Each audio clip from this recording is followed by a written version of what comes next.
Well, good evening, everyone. Thank you for joining us for this important discussion on artificial intelligence. My name is Joshua Crane, and I'm the head of school at the Stony Brook School. In case you aren't familiar with Stony Brook, we're a 102-year-old boarding and day school located on the North Shore of Long Island in New York.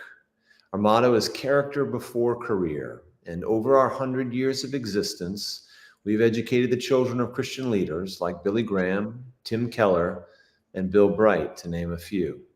We were founded with the belief that the Christian faith forms the basis for the best intellectual, moral, spiritual, and physical education a young person can receive.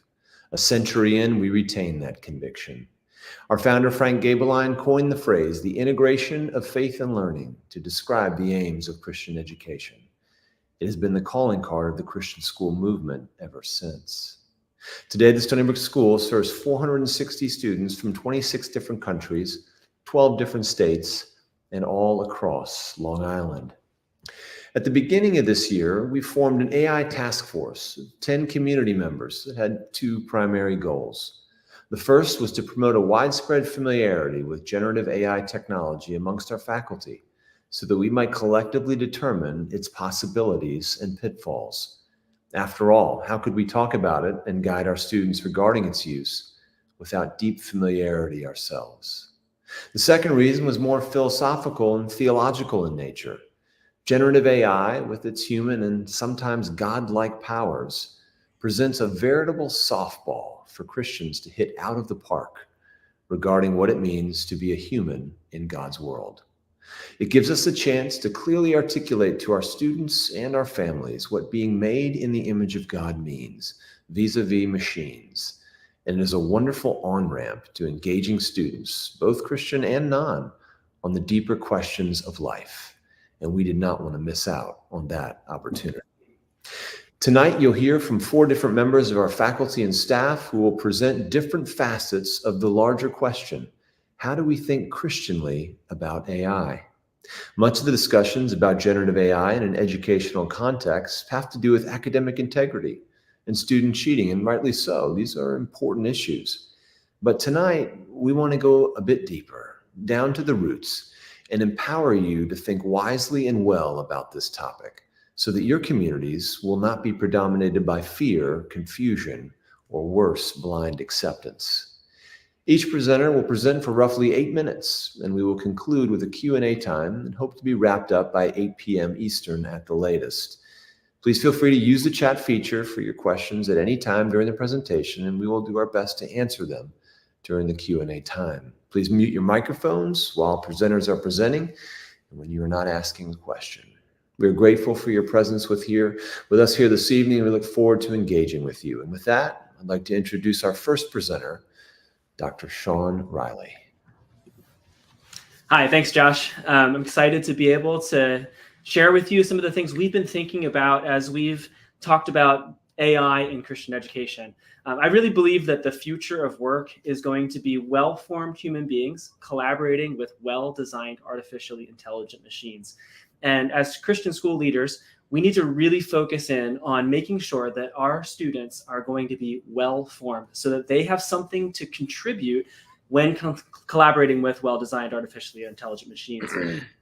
If they are not well-formed, then they are going to be easily replaceable by machines. If our education system is doing nothing but teaching students how to have basic knowledge and skill, then machines are going to do that faster and better in the future. So it's a real opportunity, though, for us, I think, because we can, as Josh pointed out, we can focus in on the things that are distinctively human and really focus our energies on the things that, as Christian schools, we really want to be focusing on anyway. So first, I want to just talk a little bit about the difference between humans and artificially intelligent machines. It's really important for us to lean into the concept of the Imago Dei, that is, that we are made in God's image. And artificial intelligence is an artifact, is human created. And we're very different from machines, even though a lot of the focus has been put on the same kinds of skills and capacities that we share. There are things that are distinctive that we need to focus in on. So first of all, humans are body-soul composites, right? We have bodies and we have souls, and it's really important for us to distinguish that from hardware and software. My colleague Alicia is going to talk a lot about embodiment, and I think that that's a really important thing for us to focus on in Christian schools. AI machines may be hooked up to hardware that can sense the environment in a variety of ways, but they don't actually have a real internal awareness of their embodiment in the world, right? So their connection to the created order is quite different than ours is, and we need to focus really heavily on that. Another thing that's really important is that humans have the ability to do free intentional action, whereas artificial intelligence makes random decisions that have been trained through a machine learning process. That's how it comes to its decisions. But all of that has been done not through free and intentional action, but through programming, which has been designed by other human beings. So as Christians, we should really focus in on moral formation, on teaching students how to make the kinds of wise decisions about which problems we should be solving and how we should solve them, to be able to bring value to the equation. Whereas machines might be really good at doing the most efficient means to accomplish the end. We as humans can set the ends, and it's going to be really important that our students, our graduates who have been formed by the Christian worldview, are setting the ends for humanity. Another huge difference is that we have subjective consciousness, right? We have an internal kind of movie running constantly. We have an internal thought process that's running. We have an experience of what it's like to experience the world. We have what some philosophers call qualia, or the what it's like of an experience. And so machines don't have that. They lack that subjective consciousness. It's one of the great mysteries within the philosophical world, is that what they call the hard problem of consciousness. And it's something that humans have. And in fact, we're even to an extent mysteries to each other, right? We have our own interiority that we can only communicate through words and through body language. And actually, it's one of the deepest ways that we connect to God, right? So like Augustine talks about, we go inward to go upward, right? So that cultivation of interiority is going to be a really important thing, I think, moving forward, that makes us distinctively human. Another major thing is that we understand the meaning of the words that we speak, whereas really AI is just doing really advanced symbol manipulation and kind of predicting what the next symbols should be in order to mimic understanding. But we actually have understanding. We all know from studying neuroscience that if you want something to stick for students, you've got to have them connect it to things that are meaningful to them. And so I think this is actually a really great opportunity for us as Christian educators to focus in on meaning. And that meaning could be very personal. It could be very communal. You'll notice that if you ask ChatGPT, for example, to write a poem, it can do an okay job of some rhyming schemes and connecting symbols together that are kind of common poetic symbols and that sort of thing. But if you ask it to do anything that is personally meaningful or meaningful to your community, it's really going to fail miserably, where it doesn't understand like inside jokes and these kinds of things. And so creating assignments that are going to connect students with meaning is going to be really important. We are also relational and emotional, intuitive in ways that the AI is not. And so it's really important, I think, as we move forward, to push hard on relationships, on cultivating emotional flourishing, right? Emotional intelligence, and the kind of creative and intuitive abilities that humans have that AIs lack. So, of course, we know that there major dangers as well, right? So a lot of the focus in our and a lot of thinking about AI in schools has been on the questions of cheating. And I think what's really we should put into focus is not so much the justice issues, which are important, like what if some kids are cheating and other kids are not? You know, is that fair in terms of grading? That's a major issue. But what's more important, I think, is actually the short-circuiting of the moral, intellectual, and spiritual growth, and even the aesthetic growth, the ability to like appreciate and produce what is beautiful. That AI could get in the way of the slow struggle that is required in order to grow in our human capacities in these major areas. My colleague Luke, I think, is going to talk more about that in a moment. There's certainly major worries about the erosion of truth with the ability to proliferate deception and misinformation, to produce deep fakes, to spread propaganda and that sort of thing. So the ability for our students to be able to discern what is true and discern what is wise is going to be really, really important. And it's going to be even more difficult in an age where AI is running rampant and in the hands of some bad actors. There is some concern as well that the push towards disembodiment and distraction is just going to go even further with AI. The idea that we might become less and less connected to each other. One of the things that worries me is that students are going to continue to go to non-human resources for discipleship and for asking their tough questions, and especially maybe embarrassing questions. They're already going to the internet for that, and that's often pushing them into bad places. And they're going to trust AI even more because of how interactive it is. There's also, I think, increasing fear amongst students that they are going to become replaceable by AIs, and that might cause increasing anxiety and depression and hopelessness and aimlessness. Because if you think of education as primarily career prep, and you're worried that the jobs that used to be available to you might be taken away, that could create a lot of concern. I also think that for Christian schools, it's going to be disruptive because the role of the teacher is likely to shift, and the status of the teacher in the eyes of the students may even be shifting. We've already experienced that with the widespread availability of the internet, but AI is going to make it even more challenging. And so at the same time, while there are clearly those dangers, and we need to grapple with those, some of my colleagues are going to grapple with those, there are, I think, some serious opportunities that we need to grab onto. So first of all, the focus on cultivating those distinctively human qualities and abilities. I think that schools need to shift all of their focus, not all their focus, but most of their focus towards those distinctively human capacities. And I think we can leverage our AI to extend the reach and deepen the impact of what we've created. I'll give one quick example. In Gravitas, the online extension of the Stony Brook School, we've created a daily character formation program. And with the help of the custom GPTs that are now available in AI, in the OpenAI's product, ChatGPT, we've been able to create a chatbot that can where we fed it the entire program that we designed, and it will now allow them to randomize picking a spiritual discipline for the day, and it'll walk them through the steps of planning how to do that spiritual discipline. It'll give them feedback that's originally generated by us, but the GPT is able to customize that in a conversational way. And if we use it within a context of something like what we'll talk about later with Flint AI, we could make it so that an advisor would be able to track that entire conversation, and we can extend our ability to have those one-on-one conversations to more students and deepen the impact of our program and of the advisor.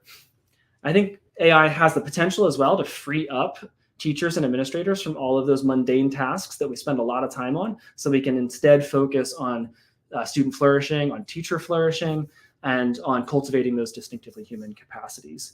And I think we also have an opportunity here to really equip our graduates for a new AI-infused economy. And I think Christian schools are really well positioned to do so because, as I said earlier, the future of work is well-formed humans collaborating with well-designed AI machines, right?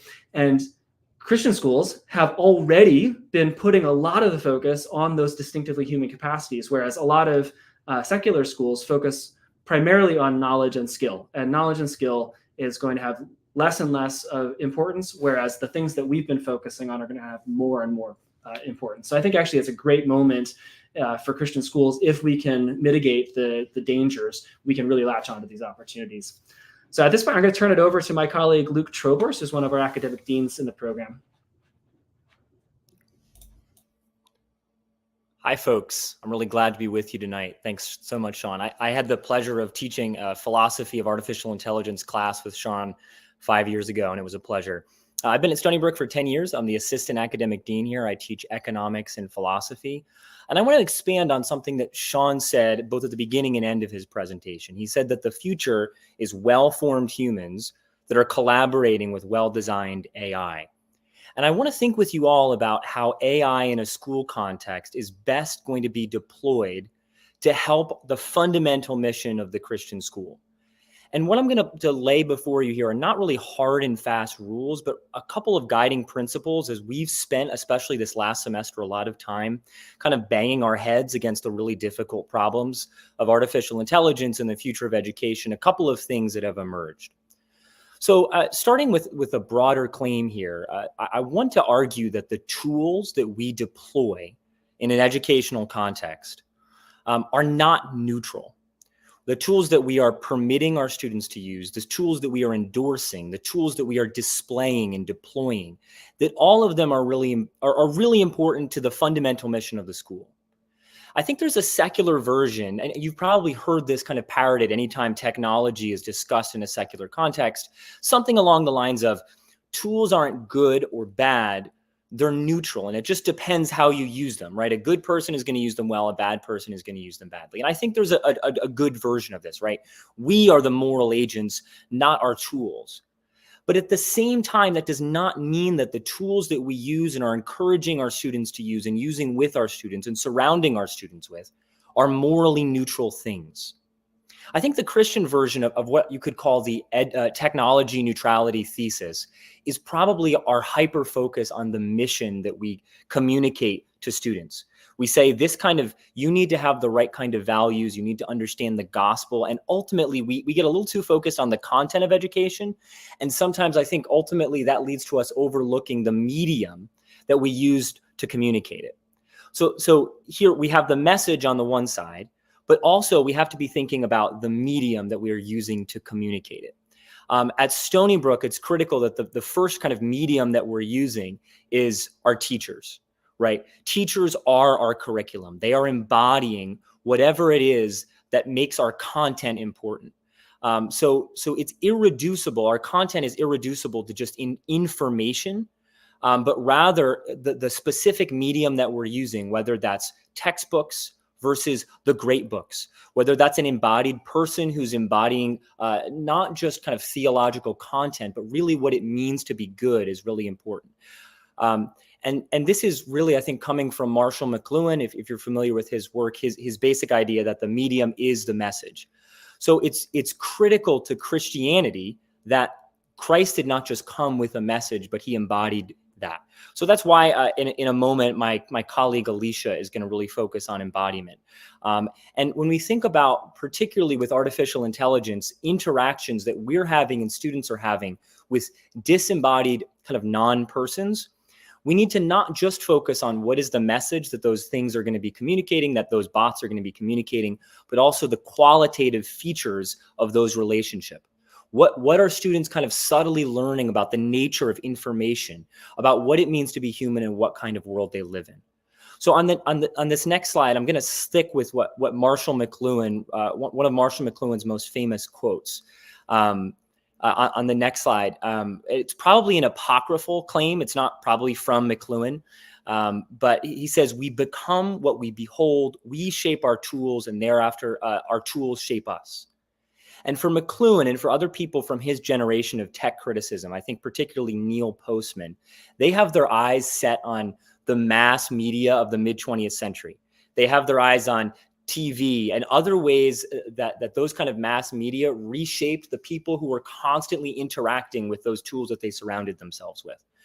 Postman has this kind of famous argument that educational TV is really communicating not education, but it's telling students that education shouldn't be boring and it should be constantly entertaining them. It shouldn't be stretching them.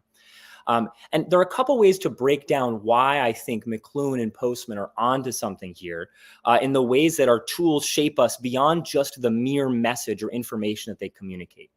So first of all, the technology that we surround ourselves with kind of suggests, this is one slide back, kind of a couple different uses. So the famous saying you've probably heard is, "To a man with a hammer, everything looks like a nail." And I think there are a lot of versions of that with the modern technologies that our students have surrounded themselves with. If you've been around a modern school, you kind of see anytime something crazy happens, instantly students are grabbing cell phones and trying to quickly record or capture whatever's going on. And I think that's a way where students are carrying around a camera. It shapes their very perception of the world that they're in. It encourages them to kind of harvest everything around them as something that's interesting and they can put on the real world, which is their phones. And so I think we need to be really careful about the ways we adopt some kind of new educational technologies. And we need to think about the ways in which those suggest certain things about what it means to be human and also what it means to learn, what fundamentally education is about. I think it's also important, and here I'm really leaning on the work of, if you're familiar with Nicholas Carr and his book, The Shallows, or Marianne Wolf, who wrote a book, Reader Come Home, the ways in which, especially interacting with modern social media and with modern devices, has totally reshaped our entire process of thinking and reasoning. The way that it's so difficult for us to sit down and really kind of wrestle with a hard text without wanting to jump ahead. And I'm going to talk with that a little bit more later. So I want to just put in front of you now the goals of education. And if we adopt new technologies with these goals in mind and don't adopt those technologies and then see how they help with the goals, I think there's a danger with educational technology to see something powerful, and then that powerful new technology ultimately is the tail that wags the dog and determines what the goals of your school are going to be. So I've borrowed this from my friend Brian Williams, who's at Eastern University, and he's kind of listed the 7 goals of education. And what he's tried to do here is he's tried to think about the 7 different ultimate things that schools are trying to do. They're trying to shape intellectual formation of students. So we need to think, how is constant use of artificial intelligence going to help or harm students' core academic skills, reading, writing, math, all of these things. And that's, I don't give you that as suggesting a positive or a negative answer. I think there's a couple different answers that could be suggested there.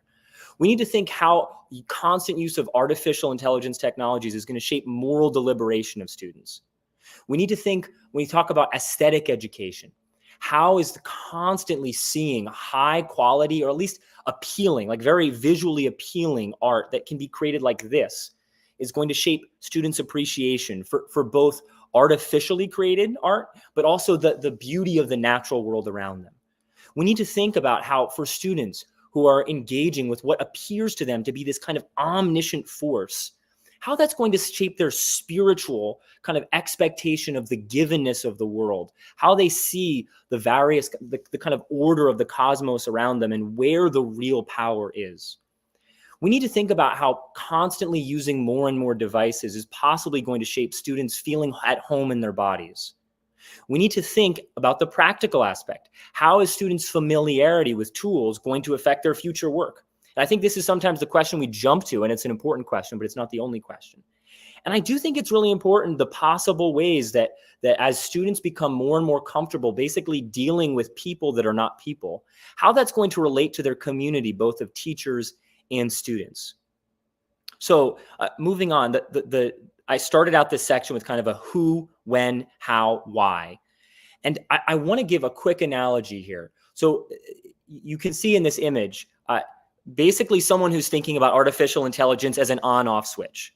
At our schools, we want to use it or we don't want to use it.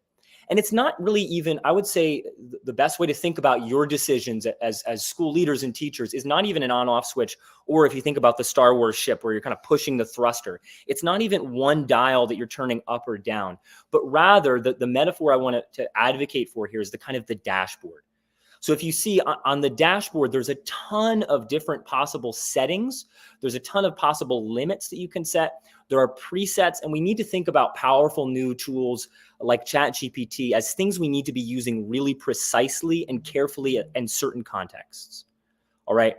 So one last thing to leave you with here. I want to suggest a helpful distinction as our school has wrestled with and as lots of schools have wrestled with. Basically, what do we want to use AI for and what do we not want to use AI for? And if you sort Sean's original thesis here, he says students need, they need to be well-formed and they need to be conversant in digital tools. What I'm suggesting here is that students need to have dual fluency. So I'm borrowing this from Marianne Wolf's book, Reader Come Home. And she talks about how constantly scrolling on phones and kind of digital reading has made us learn grasshopper. She calls it grasshopper reading, where we kind of jump and jump and jump and try to grab text and we don't sit with it. And so what she says is that students do need to be conversant in these kind of new ways of reading, what I'm calling digital skills here. But at the same time, they also need to be conversant in analog skills. And she uses the term dual fluency to talk about this. It's almost like a code switching. There need to be times when you're using one set of skills and time when you're using another one. So the first set here that I've outlined are digital skills. And these are here the ability to experiment. And you can think about a math teacher who tells their students, I don't care about how you get to the outcome. You can use whatever shortcuts you want. I want you to problem solve. I want you to come up with lots of different ways to get to the outcome. And this is, I'd say, 21st century education. It's project-based. It uses whatever tools you have, and the goal is real-world application. It's an entrepreneurial spirit. And I think these are the skills where artificial intelligence is awesome, and we should be leaning into it. We should not be afraid of it. But at the same time, when we think about analog skills, which are some of the most core competencies of what it means to be human, we need to be looking for students who are able to speak and read and write and craft things really carefully. And these are things where this is the math teacher who says, I do care how you get to the solution. You need to be kind of submitting yourself to this process. So these are the places where I think we need to have process-based systems, and we need to be, as much as possible, kind of keeping some of these really powerful tools that allows people to shortcut the process off of the table and outside of students' vision.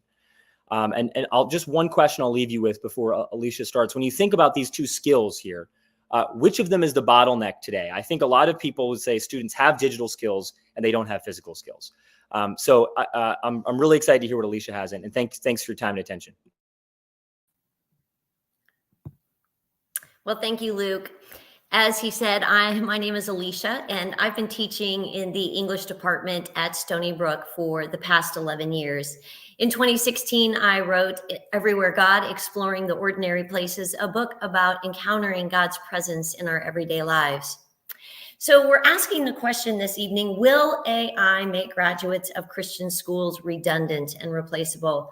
And of course, we know the answer is no, but why? What are some of the broader truths that we know about ourselves and our students that undergird our beliefs about what it means to be human? How can these truths guide us as we consider how we want to use AI in the classrooms, in our classrooms and schools? I believe understanding what it means that we are embodied beings can be a helpful starting place. First, as already said, we are image bearers. God made each of us, male and female. No matter how good or advanced AI facial recognition becomes, it will never replace or diminish the reality that each of us has been made in God's image. We bear his imprint in our very being. The in-person, face-to-face interactions that we have with our students and each other, they matter, and they always will. Additionally, we're whole persons, body, minds, and souls. To the extent that we honor our students and ourselves as whole persons, including our embodiment, we will be better educators. British educator and reformer Charlotte Mason championed the idea that children are whole persons, crucially at a time in England in the late 1800s when children had little to no rights or protection. Her educational philosophy encompassed the spiritual, emotional, physical, and intellectual growth of children, guiding not only educators, but also parents. Her work continues to be timely and relevant. Second, the incarnation of Jesus Christ affirms how important our embodiment is and just how high a standing our embodiment has in God's eyes. In the liturgical calendar, we're in the second week of Advent. Jesus, the Son of God, came to earth in a body. As a baby, he was wrapped in swaddling clothes and laid in a manger. He had skin, hair, fingernails, even bad breath and body odor. We have bodies, and we have those bodies for a reason. We aren't just minds. We aren't just our emotions. We also aren't trapped souls living a partial life until we get to heaven. I love reading the Gospels and seeing all the ways that Jesus affirms the bodily aspects of our personhood. He touched people when he healed them. He wept over the death of his friend Lazarus. He got down on his knees and washed his disciples' feet. And even now, Jesus Christ sits at the right hand of the Father in a body. When we, especially in our role as educators, deny or ignore our bodies, we diminish a part of what it means to be a whole person. One of the gifts that we offer to our graduates as Christian educators is a confident, robust understanding of what it means to be human. And this understanding also includes a recognition of our limits. When I landed my first teaching job fresh out of college, I was eager, but I was driven by covering my content. I felt beholden to my curriculum. In those moments, I was failing to recognize that my students are finite physical creatures, not just idea receptacles waiting to be filled. Whole human persons are not brains on a stick. Using effective learning strategies, activities, appropriately chunking our class time, and carefully handling transitions, all of these are necessary in education because they recognize that our students' brains are not intimate or independent, but are intimately tied to their bodies. In addition, our bodies need rest, a lot of it. How presumptuous are we humans to routinely ignore the fact that our omniscient creator designed us to quote unquote waste a third of our lives sleeping? Another aspect of our human finitude is our frequent need for quality fuel, nourishing food. One of my writing classes falls right before lunch. Part of my job as the teacher is to know that I won't get deep work from my students at this point in the period. Good teaching requires nimbleness, attuned to our students' finitude and frailty. Next, I want to highlight 3 broadly philosophical approaches to embodiment. First, we are embodied knowers. Our bodies serve as a pathway for understanding. Sure, we have minds that can think on their own sometimes. Intuitions pop into our heads, seemingly arising from our brains themselves. And we can make many logical and mathematical moves purely in our heads. Yet many students have limited skills in this type of thinking, and all students will learn most of what they end up knowing through their 5 senses. Unlike our creator, our minds are limited, and part of their limitations are the constraints of our senses. God designed us to take in our world, to know primarily through our bodies. Why do European history teachers utilize art so much as part of their curricula? You can read and talk about industrialization in the context of British imperialism, but students experience and know something different when they see and reflect on Turner's rain, steam, and speed. There's beauty, yet yes, but knowledge is also conveyed. Likewise, one can try to teach elementary students without manipulatives, play, or song, but why would we do so in light of the clear science on that developmental stage? And all of us, regardless of what subjects we teach, are engaged in the work of keeping physical writing in front of our students as a clear help to the learning process. In the face of ill-defined hopes that we will soon be uploaded into a storage device or that all our thinking will soon be done better by a neural net, let us have appropriate confidence about how human bodies are essential for learning. Second, as educators, we are moral guides. We model for our students what it means to be wise and virtuous. We assist and partially accomplish this ethical task through our daily, weekly, monthly, and yearly rhythms and practices. Think about the daily touch points that you have with your students. How are you doing? Or the ways you begin and end your classes. These rhythms convey care and meaning. Think about your weekly chapel events or weekly events, chapel services or assembly, or yearly events such as convocation and baccalaureate. You do these things in part to show students wise and virtuous ways to mark seasons and days, to mark their lives. How does a human stand in a lunch line or proceed down a hallway? How should one process the vast disappointments of life? A scraped knee, a fight at recess, young love unrequited, family hurts, college applications rejected. Your response to students in the midst of these things is not crafted solely with intellectual brilliance. It's modeled by the time that you take, the tissue and bandage you wield, the facial expressions you share, and maybe even the sighs and tears that you give. By our actions, we embody and in practice our shared beliefs about the world and the way humans ought to act in it. Whatever the rise of AI turns out to be, our considered embodied practices will continue to matter. Finally, we are beauty seekers. Priya Parker writes in The Art of Gathering, when a place embodies an idea, it brings a person's body and whole being into the experience, not only their minds. Parker continues, the design of social space, physical space, and emotional space affect how people engage with ideas, content, and each other.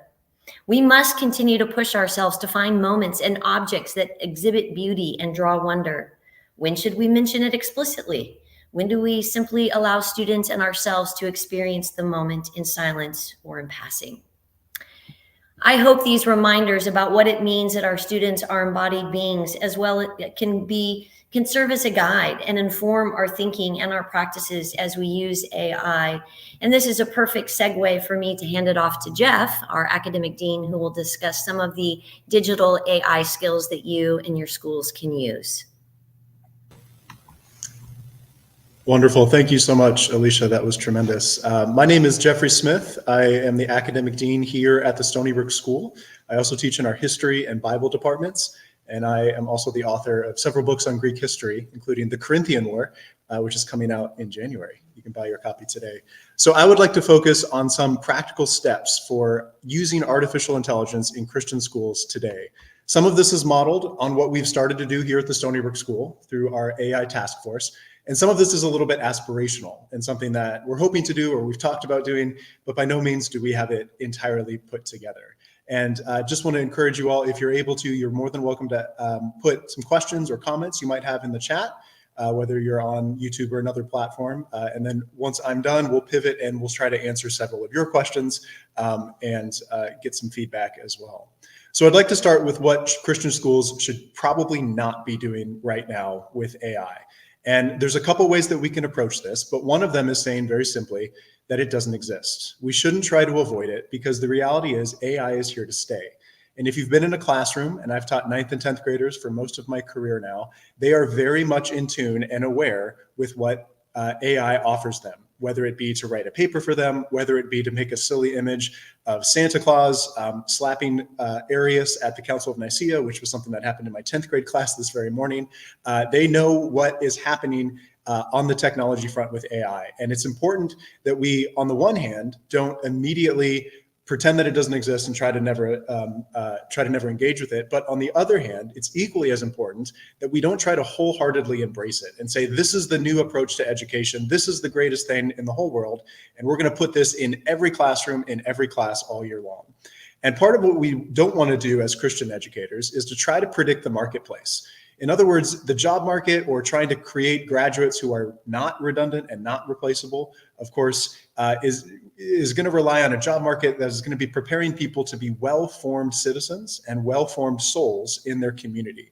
And although the marketplace is always unpredictable, I think it's fair to say that AI has completely thrown the table over, and it's a very difficult place to predict.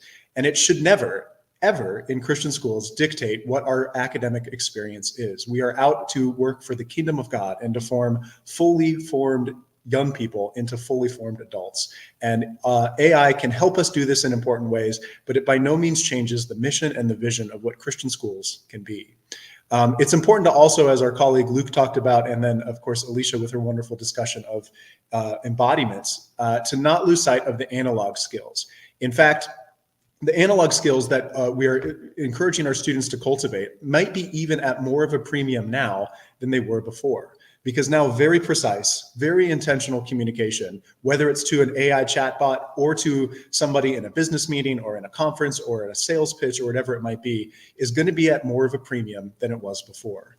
And a last warning, ideas about academic integrity tend to often come up with artificial intelligence conversations. And although academic integrity is incredibly important, we would warn schools, don't try to get into the arms race. Don't invest in this one product or think that there's some sort of silver bullet that can really stop students from engaging with AI. Instead, we should try to expose students to AI in meaningful ways. So let's talk about what Christian schools should consider doing with AI. Although it's maybe a little bit of a kitschy phrase at this point, we should have our schools focusing on formation instead of information. The reality is the days of information gathering and research are maybe in the past, because in a snapshot, AI can produce something that is of decent quality that would have taken years in the past to do, and instead it can aggregate data and synthesize information faster than ever before. And that doesn't mean that the ability to edit or the ability to focus on information is not important, but it does mean that the premium is now maybe a little bit more on things like the reviewing, the revising, and the editing process. We should be focusing on how we form our students morally, intellectually, spiritually, but also as writers and as speakers and as thinkers and readers and communicators. One of the things that we also encourage Christian schools to do is expose students to AI with intentional guardrails. I'll talk in a moment about some of the initiatives we've done at Stony Brook, but the AI world right now is a little bit of the wild, wild west, as you might imagine. And the idea of us just saying, hey, go and write this essay with ChatGPT, is it available to you? That's great, is probably not what we should be doing. At Stony Brook, we've adopted a program that is called Flint. Many other schools, Westminster School, Episcopal Academy in Philadelphia, many other independent and private schools have adopted this, and to great success. And basically, it is a way for students to harness the power of ChatGPT-4 and DALL-E and some other things, but also have it so that the teacher can monitor what they're doing, that they submit assignments through there. And also, of course, it's being able to censor it for content and all these sorts of things. It's a great way for having students be able to play in a guarded sandbox of AI. And so the risk and reward is a little bit mitigated in that context, but they're still focusing on these important skills. One of the other things that we'll talk about is the types of assessments. We should rethink how we do assessments in schools. That doesn't mean throw out your tests. That doesn't mean reconfigure your entire curriculum. But what it does mean is focus on the formation of what you are trying to do. This is a wonderful opportunity for us as educators in Christian schools to think intentionally about how we are forming students. Lastly, I would say that it's really important in this way to find ways to equip and empower faculty in what they are. Never before has the role of the faculty member been more important than now in Christian schools with the advent of AI. Our faculty are exemplars of virtue, of wisdom, of skill, and of knowledge. And if you get into a conversation or a logical debate with an AI chat machine, you can see that although it kind of sounds impressive, ultimately, it eventually will fall apart very quickly. Now, this will only, of course, get better and better as things go along, but there's nothing that's going to replace, as Alicia talked about, an embodied image bearer of God, somebody who is passionate about their subject matter, because as we often say in Christian schools, the teacher is the text. As the former dean of faculty here at the Stony Brook School told me this morning, his faculty training consisted almost entirely in the English department of his administrator telling him, make the boys love books, back when Stony Brook was an all-boys school. And the idea is very simply that there is no replacement for an impassioned, incredibly talented teacher in a classroom with young people, modeling how to cultivate virtue and to pursue these big questions and complex problems. So I'm going to do a very quick scatter shot of some of the ideas, and you are more than welcome to sign up for our mailing list, where you can get access to the slide deck and any opportunities to continue the conversation on the integration of faith and learning as well. The first thing that I would like to encourage us all to think about is that assessments need to change. The days of us being able to assign a take-home essay are probably gone in all reality. But that doesn't mean that what we are trying to accomplish in a take-home essay is now in the past. Instead, we have new and exciting opportunities to assess the growth and the formation of our students. Now, this might be a shift to oral assessments, live competitions, debates, demonstrations. It might be a focus instead on checkpoints in classes. It might be here at Stony Brook, we didn't have an exam week for many years. And as soon as ChatGPT came out, we were like, hey, probably time to put back that exam week, particularly for our English and our history teachers, so they can now assign in-class assessments. The reality, though, is that assessments will need to be changed in the world of AI. And creating assessments is something that we need to think about and equip our faculty to do in ways that they can strategically collaborate with AI to achieve the same outcomes, but also focus on human beings and our students as image bearers and people modeling God's image and God's paideia, as we like to say here at the Stony Brook School. So I'd like to talk about a couple concrete ways, and then we're going to move to some questions. So some of the things that we have trained our faculty to do, and we use a system, as I mentioned before, and I'll talk about in a little bit more depth, called Flint. But we have encouraged our faculty to make the text come alive. So what you're looking at, and if you can take a look at this, is something that I did in my medieval history class. We were talking about the fall of the Roman Empire. In particular, we're talking about early persecution of Christians. And they had just read Trajan's Rescript, a letter from the Emperor Trajan to a governor talking about how they should treat Christians in the Roman Empire at the height of Christian persecution.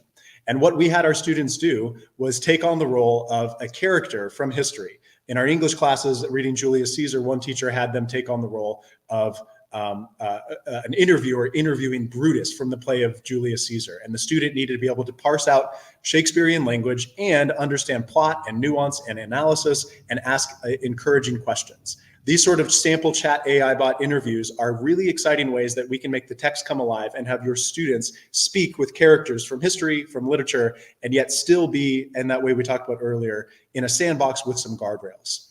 Another way that we can focus on this is how we can support our faculty. AI has this incredible ability to synthesize data faster than ever before. And as a result of that, one of the very exciting things that we can do in this is help our teachers. If you are an English teacher or a history teacher or somebody who has an incredibly large amount of papers to grade, a stack this high, you want to read good essays. If you've been in my shoes before, you might know that the stack of bad essays takes a whole lot longer to grade than the stack of good essays. So you want as good an essay as you can get. So one of the things that we've encouraged our teachers to do is create profiles on ChatGPT-4, or something as simple as creating a Google Doc and having the students copy and paste it into the system with a very simple prompt that says something along the lines of, this is the content my teacher is grading me on. Please give my current writing project feedback based on what my teacher would do. And so I put in several documents that explain my own writing process for 9th and 10th graders. And then I encourage my 9th and 10th graders to then put their partially completed essay through the system. And the system basically took on the persona of their teacher with benchmarks and standards that I had created in line with our internal scope and sequence of writing. And then the students were able to get feedback that was pretty accurate based on what I had created. As a result, although it was totally optional, many of the students wound up using it and enhancing their essays as a result. This, of course, should never replace actual grading. Of course, that would be a very big no-no in many ways. But instead, it's something that we've encouraged our faculty to weave into peer review, to weave into a resource that's available to students as a writing conference, something that is available as an opt-in thing for students, but helps the student give a better finished product to the teacher and therefore enhancing workload, okay? That being said, there's one last thing I want to encourage us to do before we field some questions. And that is to talk about ways that we can actually identify the importance of writing skills at more of a premium now. The reality is prompt engineering is one of the big emerging job markets out there. And being able to write clearly, cogently, and directly is one of the most important skills that is currently on the market for people interacting with AI. Now, yes, of course, this might dissipate in 10 years or so, but for now, it is a very real thing that's out there. And teaching our students how to write in non-tech language that focuses on proper language, communication, creativity, critical thinking, subject matter expertise, and being able to iteratively go through and have students be able to, like we talked about with that editing and revising process, have some prompt that they give and it gets about 80% of the way there, but they need to think through critically about what change they need to make, and they need to write then another 3 sentences to do that. That is a skill that is enhanced in our English classrooms, in our history classrooms, in our STEM classrooms as we write lab reports, whatever it might be. That sort of clear, cogent, consistent clarity is going to be at more of a premium now than ever before. And that is one way that we would identify a great opportunity for our students of Christian schools to be able to focus on writing and other skills that will grow them as non-redundant and, of course, very much non-replaceable citizens bearing God's image in the marketplace and in the world. Lastly, we'll put a plug for a system that we've begun to unroll here at Stony Brook School that has had some pretty good success, and it's a program called Flint, K12.com. It's an AI system that before we've talked about is able to have teachers make assignments and then push them out to the students. ChatGPT will probably have this feature at some point, but for now, we found that it's been really helpful for engaging our students and having our teachers feel more comfortable, not only about the integrity, but about the content and their ability to go through and monitor their students and to set not only prompt engineering and lesson plans, but also to have assignments pushed out through there. And so that is something that we have been really excited about here at the Stony Brook School. If you have any questions or comments or things that you would like our panel to speak to, they will now unblind their cameras, and we will be able to have time to answer any of the questions that we have before us here. I will give us a couple seconds as we think through this, but we do have a couple questions that have come in already. So panelists, I will ask the question as I see one. I am going to, here we have a wonderful question from a lovely former student of many of ours, Elise. Great to see you. How does the existence of hallucinations in AI and LLMs challenge the idea that machines only produce the output that they are trained to? Panelists, what are your thoughts? Elise, you're still asking great questions. That's good.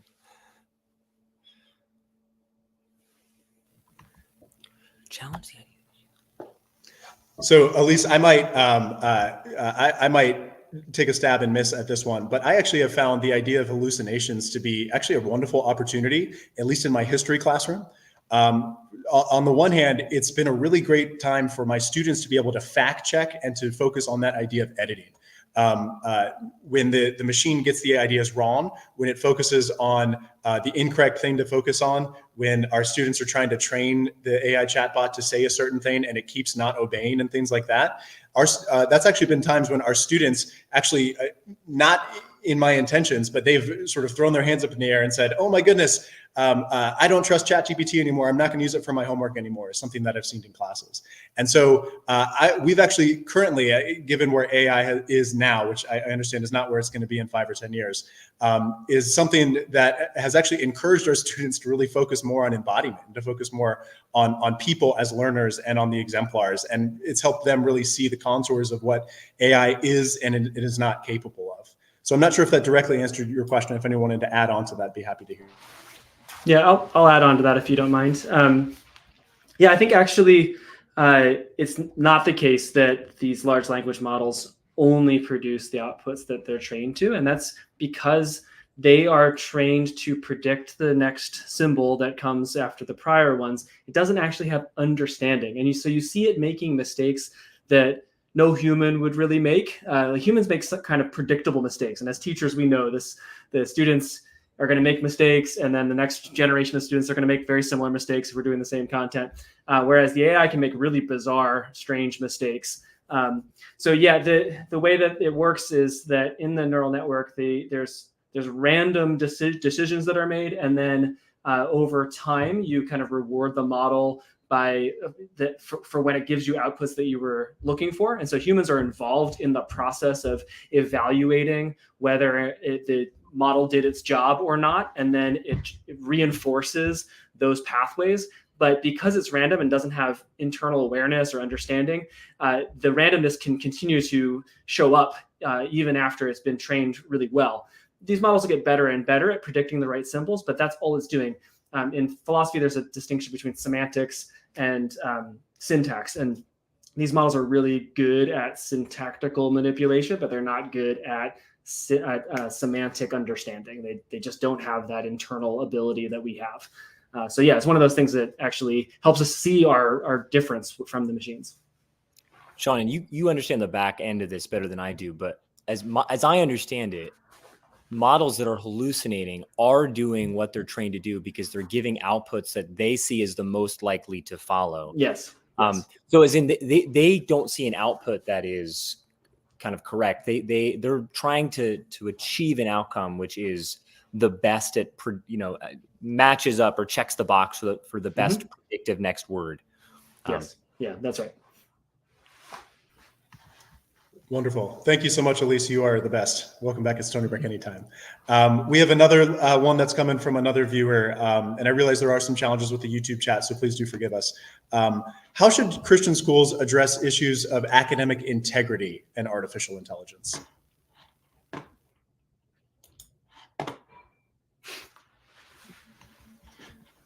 So I'll go ahead and take a stab at this. And I would say one of the most important things is to come up with a clear, but also a very charitable AI policy. And to be honest, it might be a little bit of a stopgap at this point in the development of AI and education. But what we have done here at the Stony Brook School is based on many other colleges and dialogue with some other schools.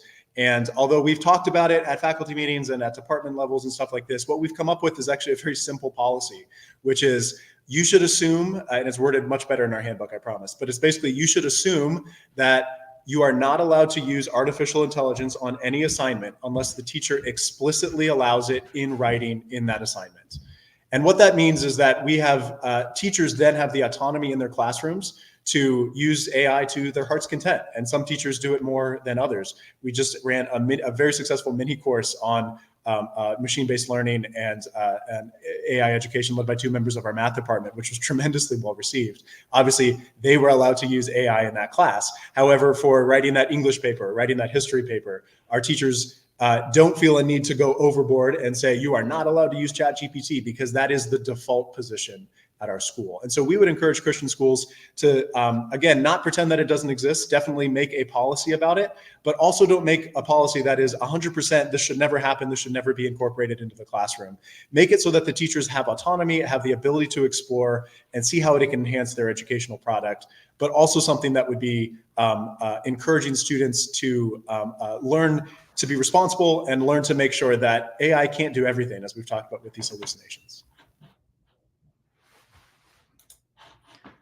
Yeah, I would add one thing that we've done in the Gravitas program is that we've been leaning pretty heavily into oral assessment whenever there's a high stakes assessment. So that can look like a debate or something like that, where you get multiple kids involved, but we also do one-on-one follow-up. So if a student writes an essay, then we have a one-on-one follow-up, almost like an Oxford tutorial situation, where they have to give a defense for all the things that they wrote, and we ask follow-up questions so that we get to check for the depth of their understanding.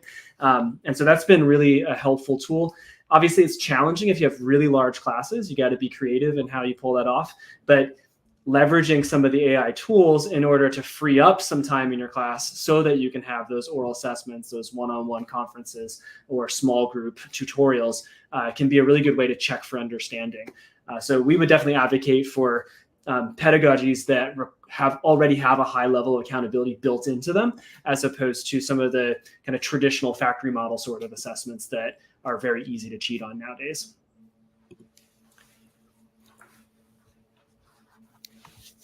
Wonderful. Thank you so much. We've got one final question here from another viewer via text.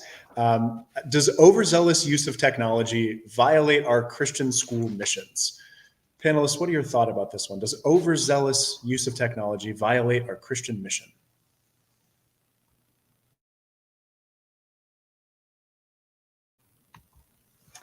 Well, I'll take one stab here, but I would say it all depends on what the technology is and on what the individual contexts are at the school. But our head of school, Josh Crane, has often talked about the Stony Brook School being a little bit akin to Daniel in Babylon.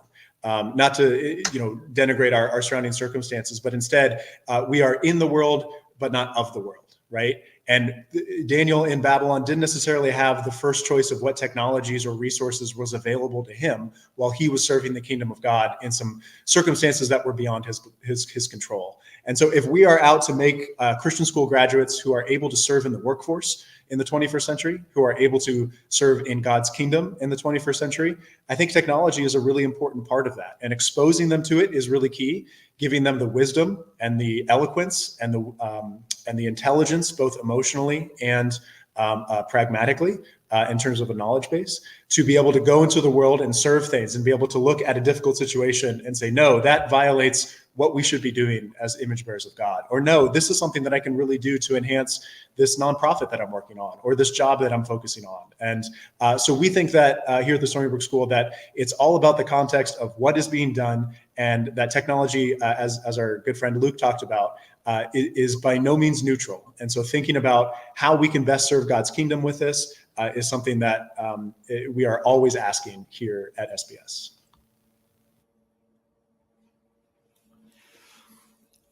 Yeah, and I guess I'd also just want to emphasize that there's not technology is not a more or less thing. We're always going to be using technology. Our classrooms are, in one sense, technology. Our desks are technology. I think the more important question is, are you choosing your technologies because of your school mission, or are you choosing technologies because they're exciting or because they look good on your sort of marketing materials? And then it's sort of, you figure out the effects on the school mission questions later on. And so I think the order of operations is really critical, especially when there's technologies that we're still understanding. I think caution and prudence is appropriate.